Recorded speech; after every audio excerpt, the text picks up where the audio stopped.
तूने साथ जो मेरा छोड़ा दीवाना तेरा मर जाएगा।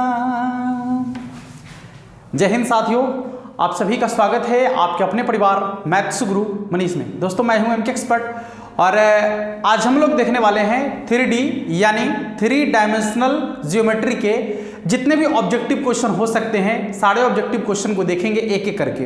हाँ, सिर्फ और सिर्फ क्वेश्चन करने वाले हैं, इसका बेसिक कॉन्सेप्ट और जो 2021 में ऑब्जेक्टिव क्वेश्चन की तैयारी कराई गई थी वो सभी वीडियो का लिंक जो है नीचे डिस्क्रिप्शन में डाल दिया गया है। आप जाकर वहां से इसके बेसिक कॉन्सेप्ट को देख सकते हैं, ठीक है। और 2 अंक स्तरीय क्वेश्चन का भी कुछ वीडियो है जिसका लिंक नीचे डिस्क्रिप्शन में डाला गया है, तो जाकर 3 डायमेंशनल के 2 अंक स्तरीय क्वेश्चन को भी आप वहां से देख सकते हैं। उसके साथ साथ यदि आप 25 VVI ऑब्जेक्टिव क्वेश्चन का जो टेस्ट सीरीज आपका चल रहा था उस टेस्ट सीरीज का भी यदि आपने अभी तक वीडियो नहीं देखा है, कुल मिलाकर उसका 34 वीडियो डल गया है। तो यदि आपने अभी तक उन वीडियो को नहीं देखा है तो उन सभी वीडियो का लिंक भी नीचे डिस्क्रिप्शन में दिया गया है। साथ साथ inverse matrix, determinant, differentiation, integration, differential equation, vector, इन सभी एक्सरसाइज का जो ऑब्जेक्टिव क्वेश्चन है या उसका ऑब्जेक्टिव कॉन्सेप्ट है या हॉट ट्रिक है, सभी वीडियो का लिंक नीचे डिस्क्रिप्शन में डाला गया है, आप जाकर देख सकते हैं। आपके लिए कंटेंट पूरा भरपूर है, बस आप लोग थोड़ा सा उसको देखिए केवल, ठीक है। जब आप देखिएगा तो आपको पता चलेगा कि किस लेवल का कंटेंट आपको दिया गया है। आइए शुरुआत करते हैं, एकदम मजेदार क्वेश्चन से शुरुआत करेंगे। आज पूरा का पूरा 3 डायमेंशनल के क्वेश्चन को देखने का प्रयास करेंगे हम, ठीक है। 20-25 क्वेश्चन ही होगा लेकिन लगभग सभी प्रकार के क्वेश्चन को हम लोग देख लेंगे। अलग अलग टाइप का क्वेश्चन होगा, अलग अलग कॉन्सेप्ट होगा। यदि आपने बेसिक वाला नहीं भी देखा है फिर भी आपको कोई दिक्कत नहीं है, आप अभी के अभी यहां समझ जाइएगा, ठीक है। इससे पहले यदि आपने गणित पढ़ा नहीं पढ़ा उससे कोई फर्क नहीं पड़ता है, अभी के अभी आप गणित सीख लीजिएगा। आइए शुरू करते हैं। सबसे पहला सवाल कहता है कि एक समतल दिया गया है आपका 5x - 6y + 7z -8 = 0, ठीक है। कहता है इसके समांतर किसी समतल का समीकरण। सुनिए, यदि कोई समीकरण दिया गया हो और आपसे पूछे कि इसके समांतर एक समीकरण होना चाहिए, उसका समीकरण क्या होगा? इसके समांतर, तो देखिएगा, जब आपको पूछे कि इस रेखा के समांतर, इस समीकरण के समांतर एक और समीकरण बताइए, तो सेम टू सेम x वाला, y वाला और z वाला का अनुपात बराबर देखना है आपको। x का अनुपात, y का अनुपात और z का अनुपात बराबर देखना है। या फिर यदि अनुपात बराबर नहीं होगा तो x, y, z बिल्कुल सेम टू सेम दिखना चाहिए आपको, बिल्कुल सेम टू सेम। 2 कंडीशन बनता है, या तो अनुपात बराबर देखिएगा या फिर दोनों के दोनों को बराबर देखिएगा, ठीक है। या तो अनुपात बराबर होगा या फिर दोनों का दोनों यदि बराबर होगा तो भी समांतर होगा। अब आइए ऑप्शन को चेक कीजिए। पहला ऑप्शन क्या है? 5x - 6y + 7z + 5। हाँ, ये बाद वाला छोटा है बड़ा, उससे कोई मतलब नहीं है, लेकिन ये 3 x वाला, y वाला और z वाला या तो बिल्कुल सेम टू सेम होना चाहिए या फिर उसका अनुपात बराबर होना चाहिए। तो ऑप्शन नंबर ए में आपको दिख रहा है कितना? 5x - 6y + 7z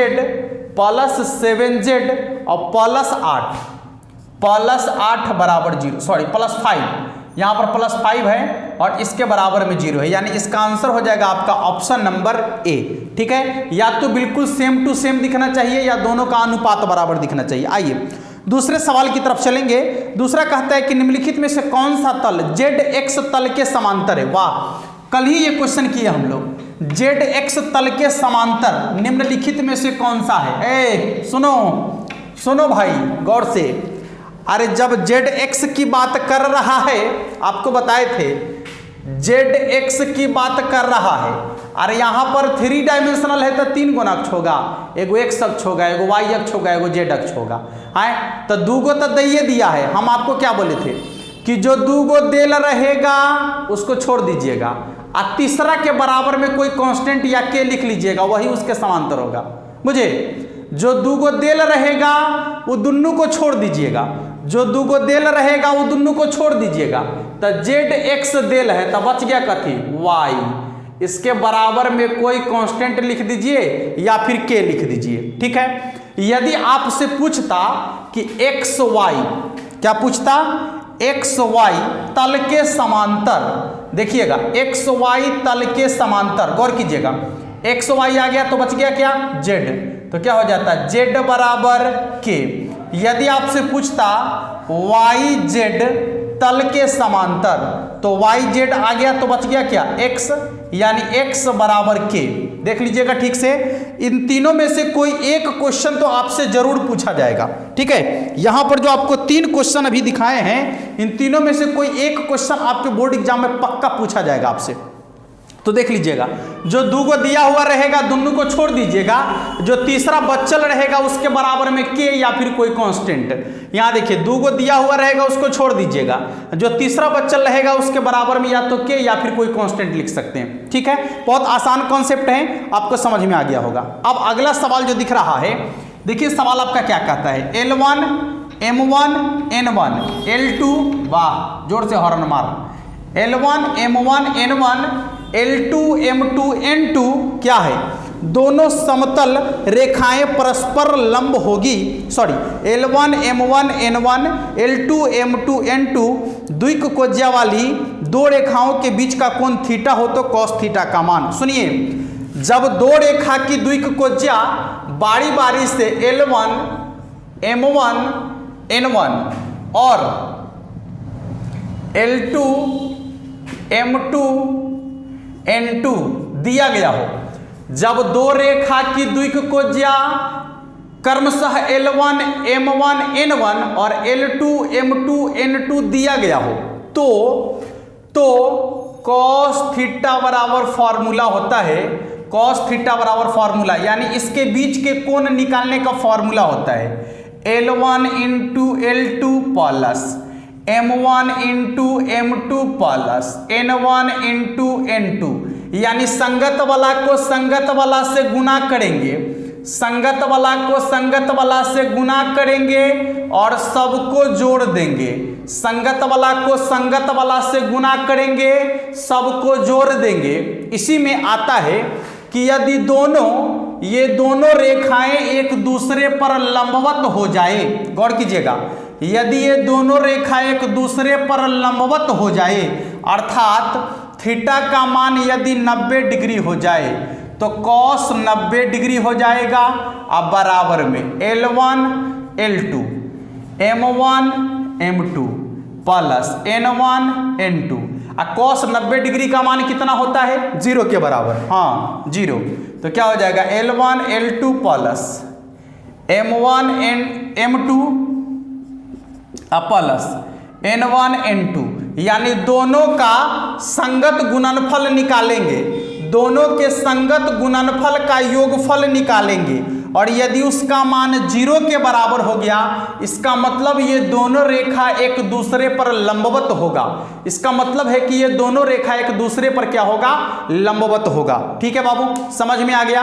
पहले तो आपको कोण निकालने के लिए कहेगा या उसका कहेगा कि कॉस थीटा का मान क्या होगा, कब, जब 2 रेखा की द्विकोणीय आपको दिया गया है, जब 2 रेखा की द्विकोणीय आपको दिया गया है और आपसे पूछे कि इसका cos थीटा का मान क्या होगा, तो दोनों के संगत को संगत से गुना करके और सबको जोड़ देना है, सबको क्या करना है, जोड़ देना है। चलिए अगले सवाल को देखेंगे। अगला सवाल क्या कहता है, जेड अक्ष की द्विकोणीयताएं, कल ही हम इस पर बात किए हैं, आपसे कल ही इस पर बात किए हैं कि जेड अक्ष की द्विकोणीयता क्या होगी। एक बार जल्दी से सब लोग बता दीजिएगा कि जेड अक्ष की द्विकोणीयता क्या होगी। बस कल ही हम बात किए हैं इस पर, एक्स अक्ष, वाई अक्ष, जेड अक्ष, तीनों अक्ष के बारे में आपको कल ही हम बताए हैं। एक बार फिर से सवाल आपके सामने में है, तो आशा ही नहीं पूर्ण विश्वास है कि आप इस क्वेश्चन को छोड़ेंगे ही नहीं। सुनिए, जेड अक्ष की द्विकोणीयता पूछ रहा है, जेड देख लीजिएगा, तो जेड अक्ष की द्विकोणीयता पूछेगा तो जिसका द्विकोणीयता पूछेगा उसका मान रखेंगे 1, बाकी सबको रखेंगे 0 0 0। ठीक है, जिसका द्विकोणीयता पूछेगा उसका मान 1, बाकी का 0 0। तो z का द्विकोज्या पूछ रहा है, तो z का मान 1, अब बाकी का 0 0। चेक करो, हो गया। यदि x का द्विकोज्या पूछा जाता तो x का 1, बाकी का 0 0। यदि y का द्विकोज्या पूछा जाता तो y का मान y का मान दिया गया रहेगा, बाकी सबका 0 0। चेक करो, जल्दी से चेक करो, एकदम आपके सामने सवाल है, देखिए और जल्दी से चेक कीजिए इसको फटाफट से। अगला सवाल कहता है दो सरल रेखाएं की द्विक अनुपात L1 M1 M1 M2 N2 होना चाहिए। मिस्टेक है यहाँ पर, देखिएगा ठीक से, इस सवाल में थोड़ा सा मिस्टेक है। पहले तो द्विकोज्या होना चाहिए L1 M1 N1 L2 M2 N2। दोनों सरल रेखाएं परस्पर लंब होगी। सुनिए, अभी आपको जस्ट बताए हैं कि जब दोनों सरल रेखाएं एक दूसरे पर लंबवत होगी, जब दोनों सरल रेखाएं एक दूसरे पर लंबवत होगी तो दोनों के गुणनफल का मान जो होगा यानी योगफल 0 के बराबर हो जाएगा। अभी जस्ट आपको बताएं, ठीक है, वहां पर मिस्टेक है, आप सवाल को देखिएगा, वहां पर मिस्टेक है, द्विकोज्या वहां पर लिखा जाता है यहाँ पर। तो इसका कह रहा है कि L1 M1 N1 तथा L2 M2 N2, ठीक है।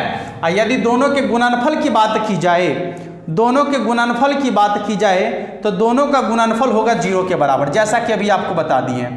L1 L2 plus M1 M2 plus N1 N2 बराबर क्या हो जाएगा बाबू? 0। ऐसा कब होगा? जब दोनों एक दूसरे पर लंबवत होगा। जब दोनों एक दूसरे पर लंबवत होगा तो उसका मान 0 के बराबर होगा। चलिए अगले सवाल को देखिएगा।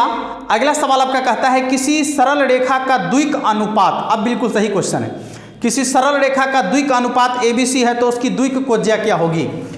आपसे पूछा जा रहा है कि किसी सरल रेखा का द्विक अनुपात आपको दिया गया है तो उसकी द्विकोज्या आप कैसे निकालेंगे? हाँ निकलेगा, सुनिए, द्विक अनुपात दिया गया है ABC, आपसे पूछा जा रहा है द्विकोज्या। क्या पूछा जा रहा है? द्विकोज्या का मान। तो ध्यान से देखिएगा, A बट्टा में रूट अंडर सबका योगफल A² plus B² plus C², फिर B बट्टा में रूट अंडर सबके वर्गों का योगफल A² plus B² plus C², फिर C बट्टा में रूट अंडर सबके वर्गों का योगफल A² plus B² plus C²। ये हो गया इसकी द्विकोज्या। कब? जब द्विक अनुपात दिया गया हो तो उस रेखा की द्विकोज्या यही होगी, जो आपका पहला वाला रहेगा उसको ऊपर रखिए और बट्टा में रूट अंडर सभी के वर्गों का योगफल, फिर दूसरा वाला को ऊपर रखिए रूट अंडर सभी के वर्गों का योगफल, तीसरा वाला को ऊपर रखिए रूट अंडर सभी के वर्गों का योगफल। ऑप्शन चेक कीजिए, जा नहीं है, ध्यान दो, नहीं है तो सवाल का टेक्निक चेंज किया है। हाँ, इसका मतलब समझते हैं, इसका मतलब होता है सिग्मा। इसका क्या मतलब होता है? सिग्मा।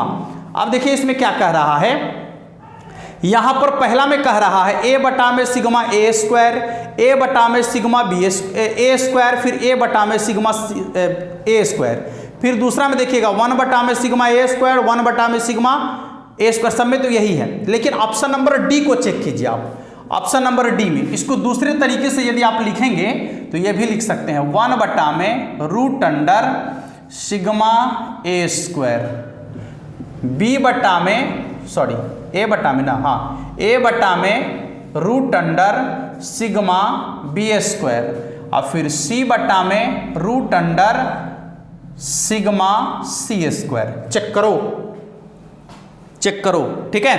हाँ, यानी A² से लेकर C² तक के योगफल सब में यही लिखा हुआ है, A² B² C², A² B² C²। ठीक है बाबू, ऑप्शन नंबर डी इसका आंसर हो जाएगा। अगला सवाल कहता है कि एक सरल रेखा अल्फा बीटा गामा से गुजरती है और इसके द्विकोज्या LMN है, इस सरल रेखा की समीकरण क्या होगा? हाँ, बहुत मजेदार क्वेश्चन है, इत्मीनान से समझने का प्रयास कीजिएगा, एक बार में आपको समझ में आ जाएगा, एक बार में, बस अभी के अभी आपको समझ में आ जाएगा। पर इसके भाषा पर ध्यान देना है थोड़ा सा, देखिएगा क्या कहता है सवाल आपका, थोड़ा सा ध्यान दीजिएगा, बस अभी के भी आपको समझ में आ जाएगा। एक एक करके सभी क्वेश्चन को हम लोग देखेंगे। आज जो भी क्वेश्चन आपका आने वाला है सबके सब अलग अलग टाइप का क्वेश्चन होगा, कोई भी क्वेश्चन एक टाइप का नहीं मिलेगा आपको, ठीक है। हाँ, सब अलग अलग टाइप का क्वेश्चन होगा और उसका कॉन्सेप्ट भी साथ साथ आप देखेंगे। सबसे पहले तो सवाल कहता है कि अल्फा बीटा गामा से गुजरता है, ध्यान दीजिएगा, गुजरता है, अल्फा बीटा गामा से गुजरता है। और इसके बाद क्या, इसकी द्विक कोज्या LMN है, द्विक कोज्या LMN है, तो उसका समीकरण पूछ रहा है। देखिए इतने नहीं है, इस सवाल में और है, हम इसके पूरे भाषा को समझाने का प्रयास करेंगे आपको। सवाल आपसे कहेगा कि इस बिंदु से होकर जाएगी और इस रेखा के समांतर होगी। बात को गौर से समझिएगा, दिए गए माने फलना बिंदु से होकर जाएगी और चिलना रेखा के समांतर होगी, तो भी यही कॉन्सेप्ट, ध्यान से सुनिएगा। या फिर फलना बिंदु से होकर जाएगी और चिलना रेखा के दिशा में जाएगी। फिर से, फलना बिंदु से होकर जाएगी और चिलना रेखा के दिशा में जाएगी, तो भी यही कॉन्सेप्ट। यानी तीन, अभी आप तीन देखें। सबसे पहला क्या, अल्फा बीटा गामा, यानी फलना बिंदु से होकर जाएगी, अरे होकर जाना या गुजरना एक ही बात है, से गुजरता है और इसका द्विक कोज्या LMN है, ठीक है। द्विक कोज्या क्या है, LMN है। यदि ऐसा दिया हुआ रहेगा तो भी यही कॉन्सेप्ट, द्विक कोज्या लास्ट में रहेगा तो भी यही कॉन्सेप्ट और यहां पर बिंदु रहेगा। या फिर यह कहेगा कि फलना बिंदु से होकर जाएगी और चिलना रेखा के समांतर होगी, या फलना बिंदु से होकर जाएगी और चिलना रेखा की दिशा में होगी, तो भी यही कॉन्सेप्ट लगाना है। कॉन्सेप्ट क्या है देखिएगा, x माइनस बिंदु जो रहेगा सो, y माइनस जो बिंदु रहेगा सो, फिर z माइनस जो बिंदु रहेगा सो। अब बट्टा में क्या लिखना है, तो यहां पर आपका जो दिया हुआ रहेगा रेखा का मान, उसी का वह द्विक कोज्या रहता है, तो सबको बट्टा में लिखना है LMN। देखो बन गया, चेक करो, जल्दी चेक करो। x माइनस ए बट्टा में अल्फा, y माइनस बीटा बट्टा में m और z माइनस गामा बट्टा में n, जो कि आपके ऑप्शन नंबर बी में आपको दिख रहा है। समझ में आ गया। एक बिंदु रहेगा और या तो वहां पर द्विक कोज्या दे देगा दूसरा, या कहेगा कि इस रेखा से होकर जाएगी, सॉरी इस रेखा के समांतर होगी, या फिर इस रेखा की दिशा में जाएगी। बस हो गया, बात खत्म। आपको यही कॉन्सेप्ट लगाना है। x माइनस अल्फा यानी जिस बिंदु से होकर गुजरेगी वो, फिर देखिए b के माइनस में और फिर z के माइनस में, और सबके बटा में आपका ये वाला आ जाएगा, ठीक है। हाँ, जिसके समांतर होगा या जिसके दिशा में जाएगा या जो द्विक कोज्या दिया हुआ रहेगा उसको कहाँ लिखना है, बटा में। तो कुल मिलाकर आपको समझ में होगा कि बटा में क्या रहता है, तो द्विक कोज्या, बटा में क्या रहेगा, द्विक कोज्या। और यहाँ x y z के साथ क्या रहेगा, तो वो रहेगा जिस बिंदु से होकर गुजरेगी उस बिंदु का मान, उस बिंदु का मान। चलिए अगला सवाल कहता है, यदि कोई रेखा धनात्मक नियामक अक्ष के साथ अल्फा बीटा गामा कोण बनाता है तो, अच्छा साइन में कह रहा है, चलिए अल्फा बीटा गामा कोण बनाता है तो आपको बता दिए हैं कि कॉस स्क्वायर अल्फा, या फिर आपको एक और कॉन्सेप्ट हम बताए हैं कि l square plus m square plus n square बराबर होता है 1, होता है या नहीं होता है। हाँ, तो ये कॉन्सेप्ट आपको बता दिए हैं, देख लीजिएगा। हाँ, यहाँ पर अल्फा की बात कर रहा है तो हम कॉस की बात कर लेते हैं, तो क्या हो जाएगा, cos square alpha plus cos square beta plus cos square gamma, ठीक है। इसका मान कितना के बराबर होगा, 1 के बराबर, लेकिन कॉस में नहीं पूछा है, हमरा पूछता है साइन में। सुनिए, हाँ, तो कॉस बराबर होता है 1 minus sign square alpha plus 1 minus sign square beta plus 1 minus sign square gamma बराबर कितना हो जाएगा, 1। जोड़िए सबको, 1 2 3, यानी हो जाएगा 3 minus sign square alpha plus sine square beta plus sine square gamma बराबर कितना हो जाएगा 1। अच्छा एक चीज ध्यान से देखिएगा, ये माइनस वाला उधर प्लस में जाएगा और ये प्लस वाला इधर माइनस में आएगा, तो 3 में से 1 घट जाएगा, कितना हो जाएगा 2, बराबर हो जाएगा आपका sine square alpha plus sine square beta plus sine square gamma. Check करो, जल्दी से चेक कर लो, ऑप्शन चेक कर लो। ऑप्शन नंबर सी देख लीजिए सभी लोग, ऑप्शन नंबर सी में आपको दिख रहा है, जल्दी से देखिए, ऑप्शन नंबर सी में आपको दिख रहा है सभी लोगों को, ठीक से देखिए ऑप्शन नंबर सी। फिर अगला सवाल कहता है कि दो सरल रेखा का द्विक अनुपात LMN L1 M1 M1 है तो एक दूसरे के समांतर होगी। सुनिए, यदि लंबवत होगा तो गुणनफल का योगफल 0 के बराबर, और यदि समांतर होगा तो उसका अनुपात बराबर होगा। यदि समांतर होगा तो उसका अनुपात क्या होगा, बराबर होगा। तो क्या हो जाएगा, L बटा में L1 बराबर M बटा में M1 बराबर N बटा में N1। चेक करो, यही होगा। नहीं, यदि लंबवत होगा तो उसके गुणनफल का योगफल 1 के बराबर होगा, लेकिन यदि समांतर होगा तो उसका अनुपात क्या होगा, बराबर होगा। ठीक है, अगला सवाल कहता है कि x अक्ष की द्विक कोज्याएं होती है। वाह वाह, धन्य है प्रभु, x अक्ष की द्विक कोज्या। और ये सवाल 2019 के बोर्ड एग्जाम में आपसे पूछा गया सवाल है। ठीक है, बहुत ज़्यादा मार्कर का इंक लग रहा है वो। ठीक है, ये सवाल आपके 2021 के बोर्ड एग्जाम में आपसे पूछे, 2019 के बोर्ड एग्जाम में आपसे पूछे गए हैं। एक्स अक्ष की द्विक कोज्या, तो अब हमको बताना नहीं पड़ना चाहिए। अब देखिए तो 1 0 0, जिसका पूछेगा उसका मान रहेगा, बाकी सबका 0 0। जिसका पूछेगा उसका मान रहेगा, बाकी सबका 0 0।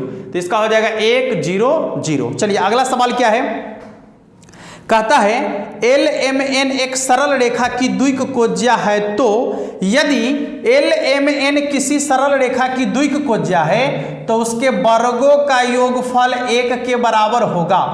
1 के बराबर होगा, उसके वर्गों का योगफल कितना के बराबर होगा, 1 के बराबर होगा। इसका उदाहरण यहां पर है, देख लीजिए।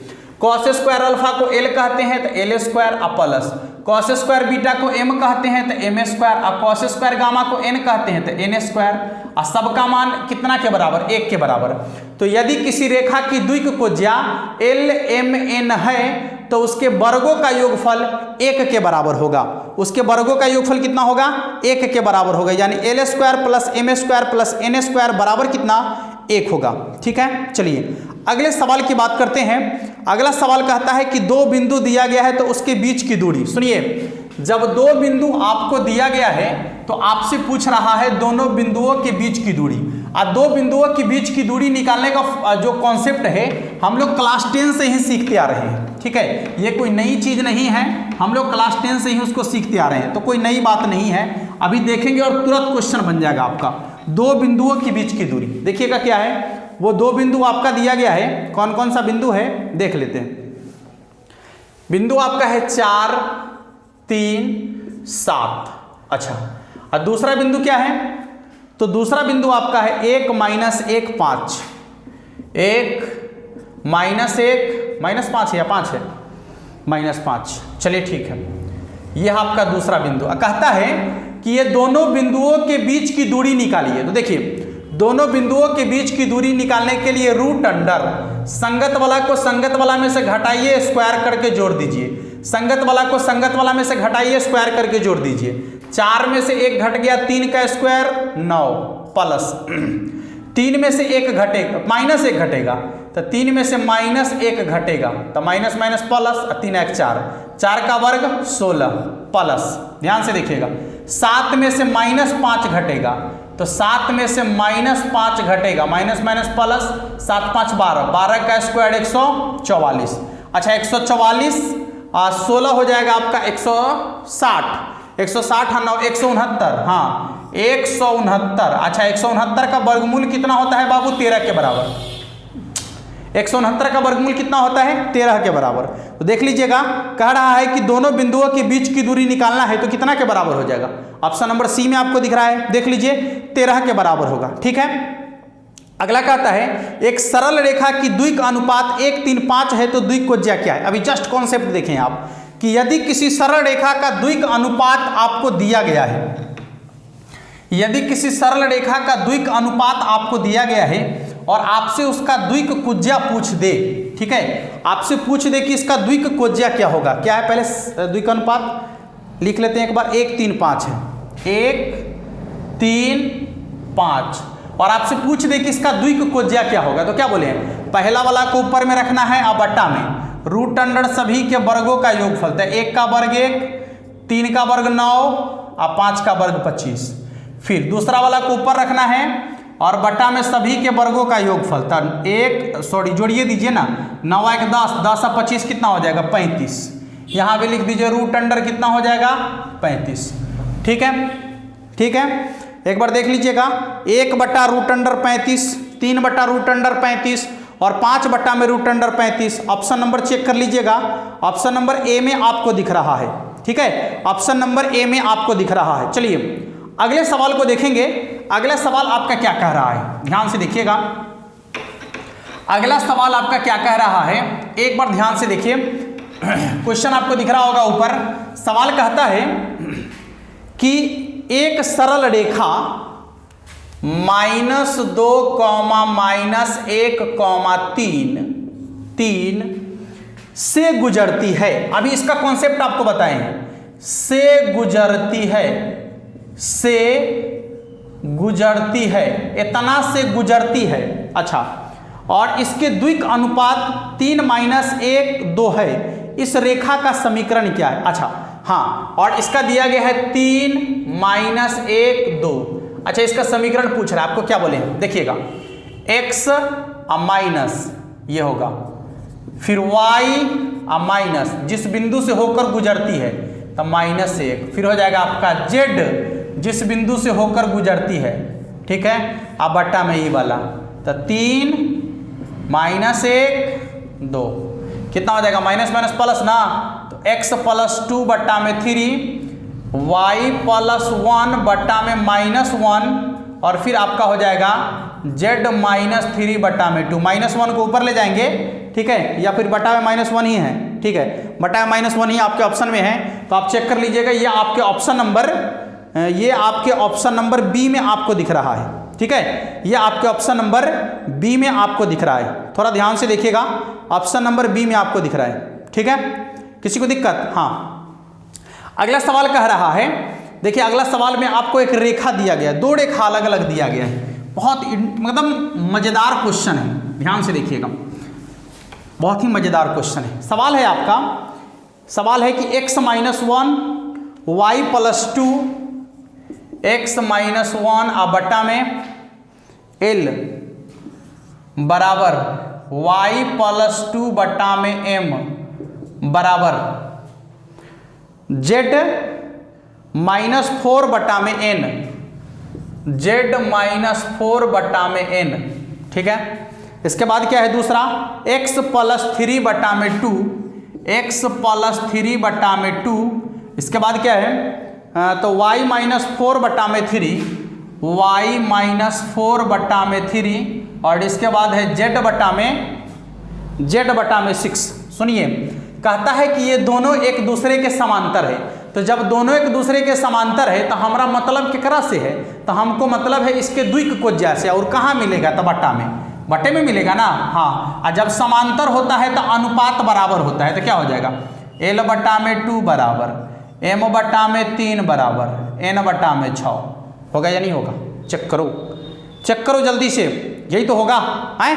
अब आपको क्या करना है कि यदि ऐसा है तब तो ठीक है, और यदि ऐसा नहीं है तो सबका लॉसर ले लीजिए, बट्टा वाला का लॉसर ले लीजिए, 2 3 6 का लॉसर कितना होगा 6, और उतने से सब में गुना कर दीजिए आप, कट गया क्या बार 3 बार, कट गया क्या बार 2 बार, ये कट गया क्या बार 1 बार, तो इसका कितना हो जाएगा आपका 3l बराबर 2m, अब बराबर हो जाएगा n। चेक करो जल्दी से, ऑप्शन नंबर बी, ठीक है। तो ये आपका अभी 15 क्वेश्चन हम लोग देखे हैं और लगभग पूरे के पूरे सिलेबस के क्वेश्चन को हम लोगों ने देख लिया। अब इसी पर आधारित आपका और भी कुछ क्वेश्चन आने वाला है जो आपके प्रैक्टिस के लिए होगा। आपने पूरा का पूरा लगभग मतलब समझिए सभी कॉन्सेप्ट पर एक एक क्वेश्चन हम आपके लिए लेकर आ गए, कॉन्सेप्ट और साथ साथ एक एक क्वेश्चन भी आपके लिए लेकर आ गए। अब आपका जो अगला वीडियो आने वाला है वो सिर्फ और सिर्फ आपके प्रैक्टिस के लिए क्वेश्चन होगा। आपके सामने क्वेश्चन आएगा और सबसे पहले आपको बनाने का प्रयास करना है, तत्पश्चात जब हम बनाएंगे तो उससे आपको मिला लेना है। ठीक है बाबू, हाँ, तो मिलेंगे फिर हम लोग नेक्स्ट वीडियो में। और यदि अभी तक आपने हमारे चैनल को सब्सक्राइब नहीं किया है तो अब कर लीजिए। अब बचे हुए कम से कम दिनों में आप अपनी बेहतर से बेहतर तैयारी करना चाहते हैं तो इसके लिए इधर जो लाल कलर में सब्सक्राइब बटन दिख रहा होगा उसको दबा लीजिएगा, साथ में जो घंटी का बटन आएगा उसको जरूर दबाइएगा। ठीक है, और आपके आसपास जो 11वीं के बच्चे होंगे, जो भी 11वीं में हैं, तुरंत जैसे ही आप लोग का एग्जाम खत्म होगा यहाँ पर 12वीं का न्यू बैच शुरू हो जाएगा, तो उसके लिए आप लोग जो आपके आसपास 11वीं बच्चे होंगे उन्हें आप इसमें जोड़ सकते हैं। ठीक है दोस्तों, मिलेंगे फिर नेक्स्ट वीडियो में, तब तक के लिए जय हिंद।